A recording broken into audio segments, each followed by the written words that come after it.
வரலாறுல, ஏன் இந்திய அரசியல் வரலாற்றுல இந்த மாதிரியான போலீஸ்காரர்களால் நடத்தப்படுகிற மரணங்கள்ங்கிறது நிறைய நடந்துகிட்டு தான் இருக்கு.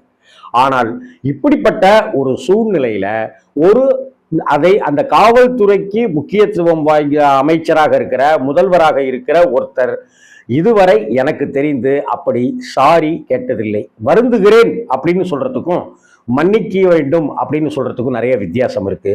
முதல்ல முதல்வர் ஸ்டாலின் அவர்கள் இந்த விஷயத்தை இப்படி எடுத்துக்கிட்டதுக்கு முதல்ல அவருக்கு நன்றி.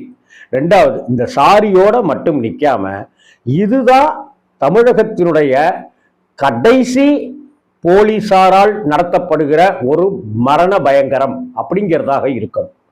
அந்த உத்தரவாதம் ஏதோ ஒரு வகையில இல்லாம இருக்கு. திமுக ஆட்சி நடந்தாலும் சரி, அதிமுக ஆட்சி நடந்தாலும் சரி, யாருடைய எந்த கட்சி ஆட்சியில இருந்தாலும் சரி, எந்த